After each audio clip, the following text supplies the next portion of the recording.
ಭಾಗ್ಯಲಕ್ಷ್ಮಿ ಇವತ್ತಿನ ಎಪಿಸೋಡಲ್ಲಿ ಕುಸುಮ, ಭಾಗ್ಯ ಮತ್ತು ಶ್ರೇಷ್ಠ ಅವ್ರ ತಂದೆ ತಾಯಿ ಎಲ್ಲರೂ ಕೂಡ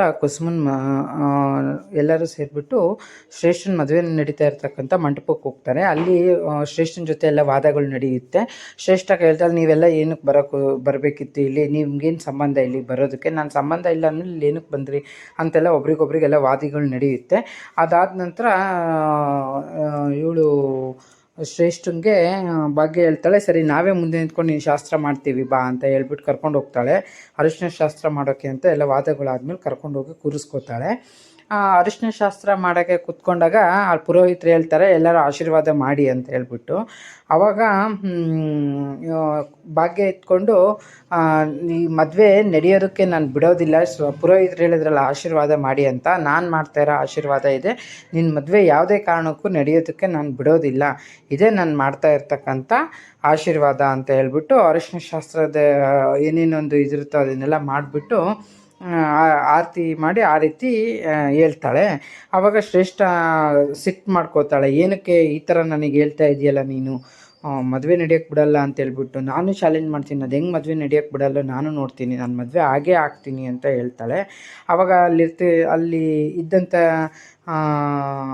ಜನಗಳೆಲ್ಲ ತುಂಬ ಆಶ್ಚರ್ಯಕರವಾಗಿ ನೋಡ್ತಾರೆ. ಮತ್ತು ಬೇರೆಯವರು ಅವ್ರ ತಾಯಿಗೂ ಕೂಡ ತುಂಬ ಬೇಜಾರು ಅನಿಸುತ್ತೆ ಅವ್ರು ಶ್ರೇಷ್ಠ ಮಾತಾಡೋ ರೀತಿಯನ್ನೆಲ್ಲ ನೋಡಿಬಿಟ್ಟು. ಬಟ್ ಭಾಗ್ಯ ಚಾಲೆಂಜ್ ಮಾಡ್ತಾಳೆ, ಯಾವ ಕಾರಣಕ್ಕೂ ಈ ಮದುವೆ ನಾನು ನಡೆಯೋದಕ್ಕೆ ಬಿಡೋದೇ ಇಲ್ಲ ಅಂತ ಹೇಳ್ಬಿಟ್ಟು ಭಾಗ್ಯ ಹೇಳ್ತಾಳೆ. ಆವಾಗ ಈ ಕಡೆ ಇನ್ನೊಂದು ಕಡೆ ತಾಂಡವು ಮನೆಯಿಂದ ತಪ್ಪಿಸ್ಕೊಳೋಕ್ಕೆ ಅವ್ರಿಗೇನೇನೋ ಅದು ಬೇಕು ಇದು ಬೇಕು ಅಂತ ಕೇಳ್ತಾ ಮಕ್ಕಳಿಗೆ ಈಗ ರೂಮಿಂದ ಆಚೆ ಬಂದುಬಿಡ್ತಾನೆ. ಅವ್ರ ಮಗ ಆವಾಗ ಜೋರಾಗಿ ಚೀಟರ್ ಅಪ್ಪಾಜಿ ತಪ್ಪಿಸ್ಕೋತಾ ಇದ್ದಾರೆ ಅಂತ ಹೇಳ್ಬಿಟ್ಟು ಕೂಗಿದಾಗ ಅವ್ನು ಬಾಯಿ ಮುಚ್ತಾನೆ. ಮತ್ತು ಮಕ್ಳ ಮೇಲೇ ಜೋರು ಮಾಡ್ತಾನೆ, ಚೀಟಿಂಗ್ ಮಾಡಿದೆ ನೀನು, ನನಗೆ ಅದು ಇದು ಹೊರಗಡೆ ಬಿಡ್ತೀನಿ ಅಂತ ಹೇಳ್ಬಿಟ್ಟು ಮಗನ ಜೋರು ಮಾಡಿದಾಗ, ಮಗ ನಾನೇನು ಚೀಟ್ ಮಾಡೋದು, ನೀನೇ ಅಮ್ಮಂಗೆ ಅಜ್ಜಿಗೆ ತಾತಂಗೆ ಎಲ್ಲರಿಗೂ ಚೀಟ್ ಮಾಡಿಬಿಟ್ಟು ಹೋಗ್ತಾ ಇರೋನು ನೀನು ಅಂತ ಹೇಳ್ಬಿಟ್ಟು ಮಗ ಅವ್ರ ಅಪ್ಪನಿಗೆ ನೀನು ಚೀಟರ್ ಅಂತ ಹೇಳ್ಬಿಟ್ಟು ವಾದಿ ಮಾಡ್ತಾನೆ. ಆಗ ಅವ್ರ ಅಪ್ಪ ಅವನಿಗೆ ಹೊಡೆಯೋಕ್ಕೆ ಕೈ ಮಾಡ್ತಾನೆ. ಆವಾಗ ಈ ಹುಡುಗ ತಾತ ಅಂತ ಜೋರಾಗಿ ಕೂಗ್ದೇಟ್ಗೆ ತಾಂಡವ ಅಲ್ಲಿಂದ ಓಡೋಗೋಗಿ ಟ್ರೈ ಮಾಡ್ತಾನೆ. ಅಲ್ಲಿಂದ ಕಾಂಪೌಂಡ್ ಎಗರ್ಬಿಟ್ಟು ಹೋಗ್ತಾನೆ. ಅದಕ್ಕೆ ಮದುವೆ ಡ್ರೆಸ್ ಎಲ್ಲ ಹಾಕ್ಕೊಂಡಿರ್ತಾನೆ. ಆಗ ಅವ್ರ ತಾತ ಬಂದ್ಬಿಟ್ಟು, ಅಂದರೆ ಭಾಗ್ಯ ಅವ್ರ ಮಾವ ಅವರು ಬಂದುಬಿಟ್ಟು ಮಕ್ಕಳನ್ನ ಏನಾಯಿತು ಅಂತ ಕೇಳಿದಾಗ ಮಕ್ಕಳು ನಡೆದಿದ್ದನ್ನು ಹೇಳ್ತಾರೆ. ಆವಾಗ ಅವ್ರ ಮಾವ ಅಂದ್ಕೊತಾರೆ, ತಾಂಡೋಗಿ ಇಷ್ಟೆಲ್ಲ ಮಕ್ಳ ಮೇಲೆ ಕೈ ಮಾಡಿ ಇಷ್ಟೆಲ್ಲ ತಪ್ಪಿಸ್ಕೊಂಡು ಶ್ರೇಷ್ಠನ ಮದುವೆಗೆ ಹೋಗೋ ಅಂತ ಅರ್ಜೆಂಟಾದರೂ ಏನಿತ್ತು ಯೋಚನೆ ಮಾಡ್ತಾನೆ, ಏನೋ ಇದೆ ಇದರಿಂದ ಅನ್ನೋ ರೀತಿಯಲ್ಲಿ ಆಶ್ಚರ್ಯಕರವಾಗಿ ಅವ್ರ ತಾತ ಯೋಚನೆ ಮಾಡ್ಕೊತ ಮಕ್ಳಿಗೆ ಸಮಾಧಾನ ಮಾಡಿ ಆಡ್ಕೊ ಹೋಗ್ರಿ, ಅಜ್ಜಿ ಬಂದಮೇಲೆ ವಿಚಾರ ನಾವು ತಿಳಿಸೋಣ ಅಂತ ಹೇಳ್ಬಿಟ್ಟು ಮಕ್ಳನ್ನ ಕಳಿಸ್ತಿ ಯೋಚನೆ ಮಾಡ್ತಾ ನಿಂತಾನೆ.